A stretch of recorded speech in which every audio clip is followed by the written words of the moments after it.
네, 안녕하십니까. 지성인들을 위한 소설책 읽기 시간 첫 번째. 오늘은 너무나도 유명한 오 헨리 작가의 마지막 잎새를 함께 읽어보도록 하겠습니다.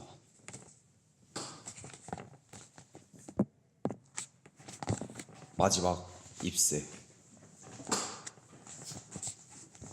워싱턴 광장 서쪽의 작은 구역에는 몇 가닥의 길이 제멋대로 뻗어 플레이스라고 불리는 좁은 골목길로 갈라져 있다.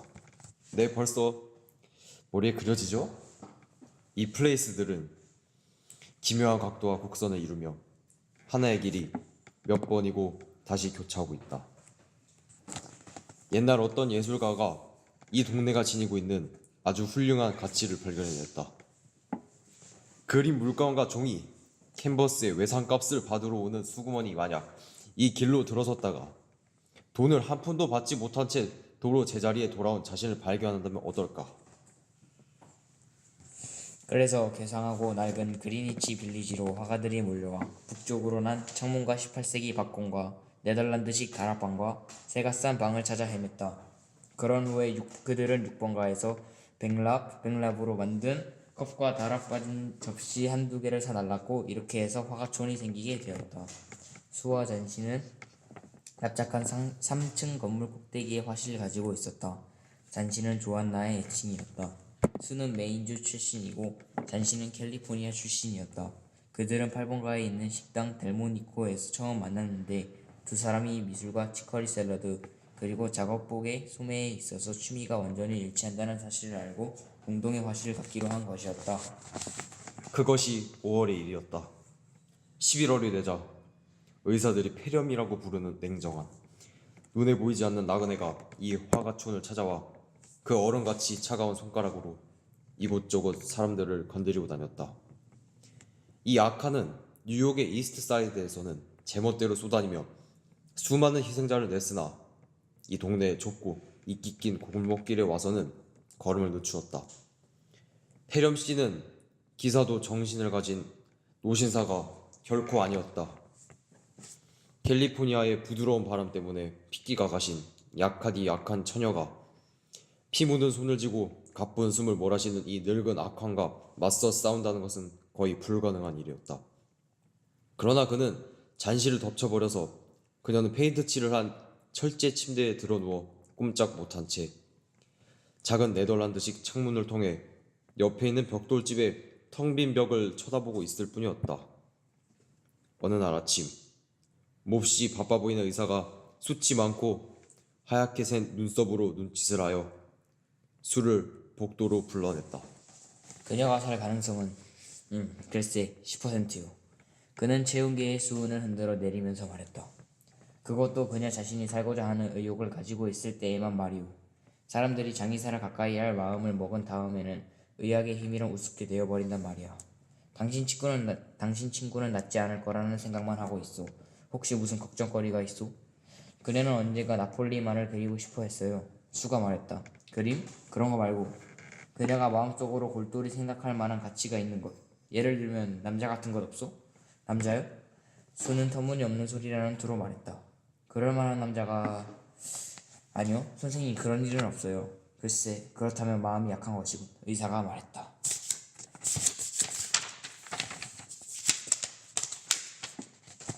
여하튼 내가 할 수 있는 데까지 모든 의술은 다 써보겠소. 그러나 환자가 자기 장례식에 올 차의수나 세기 시작하면 치료의 효과는 반으로 줄어들 거요. 만약 당신이 그녀로 하여금 올겨울 유행할 회퇴 소매 모양에 대해서 묻도록만 해준다면 그녀가 살아날 가능성은 당장 20%가 될 거라는 걸 약속하겠소. 의사가 돌아간 뒤 수는 화실에 들어가서 일본제 종이 냅킨이 흠뻑 젖도록 울었다. 그리고는 화판을 들고 경쾌한 곡을 휘파람으로 불면서 잔시의 방으로 힘차게 들어갔다. 잔시는 얼굴을 창문 쪽으로 돌린 채 이불을 덮고 꼼짝 않고 누워 있었다. 수는 잔시가 잠든 줄 알고 휘파람을 멈추었다. 그녀는 캔버스를 펼쳐놓고 잡지 소설에 사파로 낼 페나를 그리기 시작했다. 젊은 화가들이 미술의 길을 걷기 위해서는 젊은 문학가들이 문학의 길을 걷기 위하여 잡지에 쓰는 소설의 사판을 그리는 법이었다. 수가 주인공인 아이다호의 카우보이에게 말 경진 대회에서 입는 멋진 승마복과 외눈 안경을 그려주고 있는데 잔시가 낮은 목소리로 무엇인가 되풀이해서 중얼거리는 소리가 들려왔다. 그녀는 얼른 침대 곁으로 갔다. 잔시는 눈을 크게 뜨고 있었다. 그녀는 창밖을 내다보면서 무엇인가 세고 있었다. 그것도 거꾸로. 12 하고 조금 있다가는 11 그리고 19 그리고 8 7을 거의 동시에 세웠다. 수는 근심스럽게 창밖을 내다보았다. 도대체 뭘 세고 있는 걸까? 눈에 보이는 것이라고는 사흘 풍경한 텅 빈 뒤뜰과 20피트 저편에 있는 빈집의 빈 벽뿐이었다. 그 벽돌로 쌓은 벽에는 뿌리가 썩고 마디가 져있는 늙은 담쟁이 덩굴 한 그루가 중간쯤까지 기어 올라가고 있었다. 차가운 가을 바람에 잎은 거의 다 떨어지고 앙상한 줄 기만이 부서져가는 벽돌이 엉켜 있었다. 얘 뭐하니? 수가 물었다. 6. 잔시는 거의 속삭이듯이 말했다. 이젠 빨리 떨어지는구나. 사흘 전에는 거의 100개나 했었는데 그때는 세려면 머리가 아팠거든. 하지만 이제는 쉬워. 또 하나 떨어지는구나. 이제 꼭 5개가 남았군. 얘 뭐가 5개야? 이 수지에게 말해보렴. 잎들 말이야. 담쟁이 덩굴에 붙어있는. 마지막 잎이 떨어지면 나도 같이 죽을 거야. 벌써 사흘 전부터 알고 있었는 걸 뭐. 의사가 너에게 말하지 않던? 그런 어처구 없는 얘기는 처음 들어본다 얘. 수는 몹시 꾸짖는 투로 말했다. 저 늙은 담쟁이 덜굴 잎이랑 네 병이 낫는 거랑 무슨 상관이 있니? 그러고 보니 네가 저 담쟁이 덩굴은 좋아하긴 했어. 못된 애 같으니라고.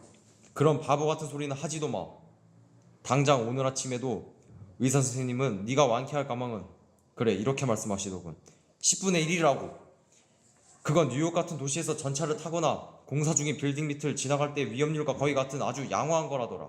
자, 국물이라도 좀 마셔. 그래야 내가 가서 그림을 그릴 거 아냐. 그리고 그 그림을 편집자에게 팔아서 아픈 아가씨에게는 포도주를, 또 목보인 나를 위해선 돼지고기를 사올 수 있지 않겠느냐 말이야. 이젠 포도주를 살 필요가 없을 거야. 잔시가 창문 밖을 계속 쳐다보면서 말했다. 또 하나가 떨어지는군. 싫어. 이제 스프 따윈 필요 없어. 이제 내 잎사귀만 남았군. 어둡기 전에 마지막 잎이 떨어지는 걸 보고 싶어. 그러면 나도 같이 갈 테니까. 예, 잔시야. 수가 그녀 위에 몸을 구부리면서 말했다. 내가 그림을 다 그릴 때까지 눈을 감고 창밖을 보지 않겠다고 약속해줘. 내일 아침까지는 그림을 갖다 줘야 하거든. 광선이 필요하단 말이야. 그렇지 않으면 커튼을 쳐버렸을 텐데. 다른 방에서 그릴 수는 없니? 잔시가 쌀쌀맞게 말했다. 네 곁에 있고 싶어서 그래. 수가 말했다.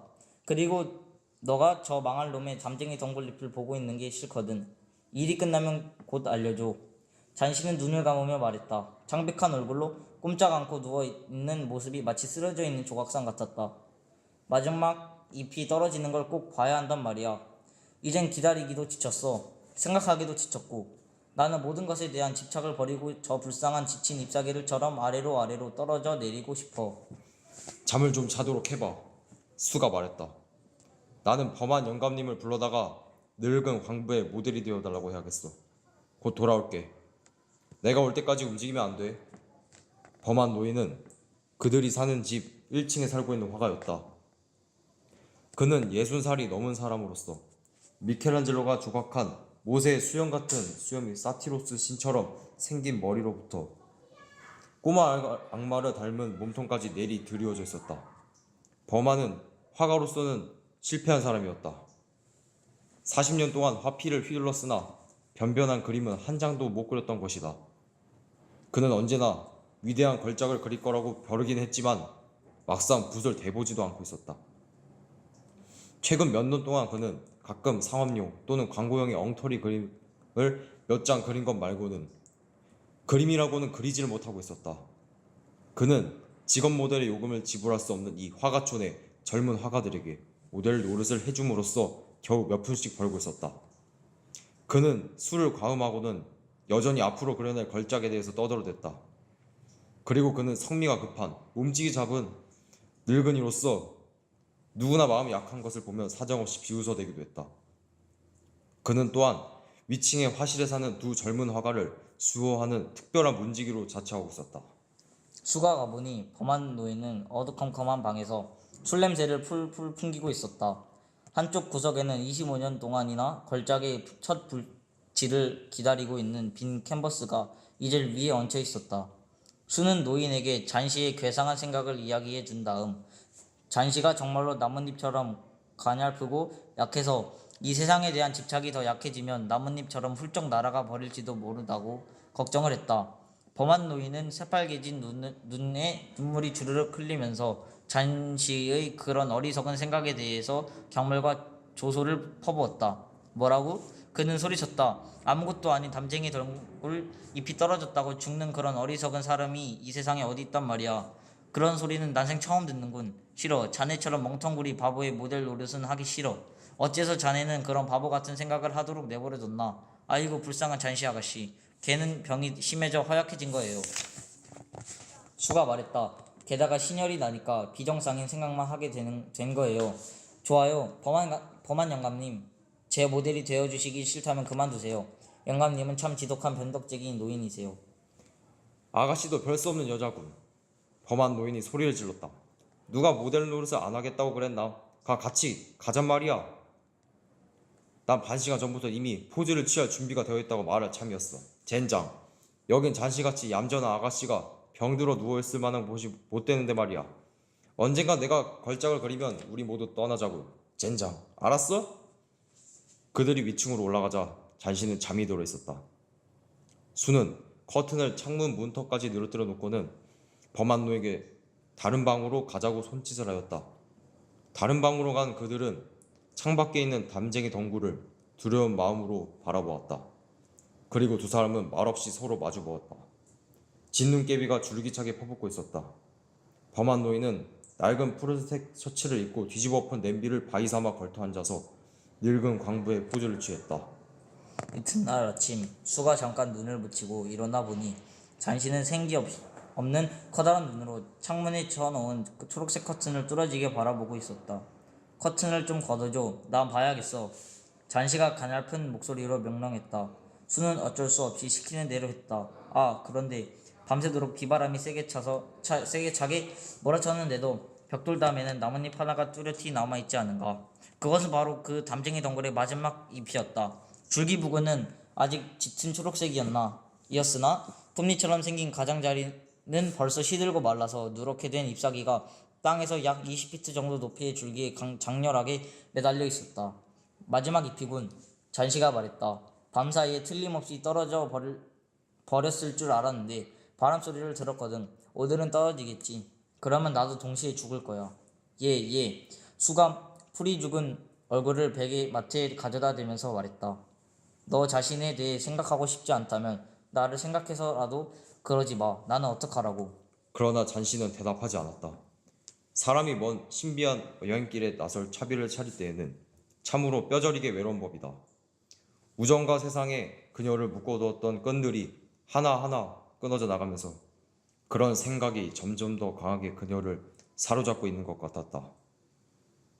날이 저물어 저녁때가 되었을 때도 외로운 나뭇잎은 여전히 줄기에 매달려 있었다.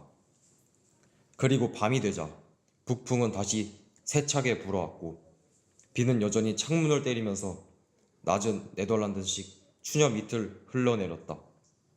날이 새자 잔씨는 커튼을 걷어올리라고 냉혹하게 명령했다. 담쟁이 잎은 여전히 남아있었다. 잔씨는 오랫동안 나뭇잎을 바라보았다. 그러더니 그녀는 가스 스토브에 치킨 수프를 끓이고 있는 수에게 말을 걸었다. 수야, 내가 나쁜 계집애였지? 잔시가 말했다. 내가 얼마나 나쁜 계집애인지 알려주기 위해 무엇인가가 저 잎을 저곳에 그대로 남겨두었나 봐. 죽고 싶어하는 것은 벌 받을 짓이지. 수프 좀 갖다 줘. 그리고 포도주를 넣은 우유도. 아니 먼저 손거울을 갖다 주고 그리고 베개 밑을 좀 받쳐줘. 일어나 앉아서 네가 요리하는 걸 좀 보게 말이야. 1시간 뒤에 그녀는 이렇게 말했다. 수야, 언젠가 나폴리만을 한번 그려보고 싶어. 오후에 의사가 왔다. 그가 돌아갈 때 수는 다른 볼 일이 있는 것처럼 하고 따라 나섰다. 이제 살 확률은 반반이오. 의사는 수가 떨리는 가냘플 손을 잡으면서 말했다. 아가씨가 극진히 간호한 보람이 있었소. 이제 아래층 환자를 보러 가야겠소. 이름이 범한이라는데 그도 무슨 화가인 모양이오. 그도 폐렴이라오. 그는 늙고 쇠약한 데다가 증세가 심해요. 도저히 가망이 없지만 좀 편안하게 해주기 위해 오늘 입원을 시킨다오. 다음날 의사가 수에게 이렇게 말했다. 이제 위험은 벗어났소. 당신이 이겼소. 이제 잘 먹고 간호만 잘하면 아무 염려 없소. 그날 오후 수는 침대에 누운 채 기분이 좋아져서 별로 쓸모없는 파란 양모 숄더 스카프를 짜고 있는 잔씨에게 와 한 팔로 그녀를 베개째 껴안고 말했다. 예, 너에게 들려줄 얘기가 있어.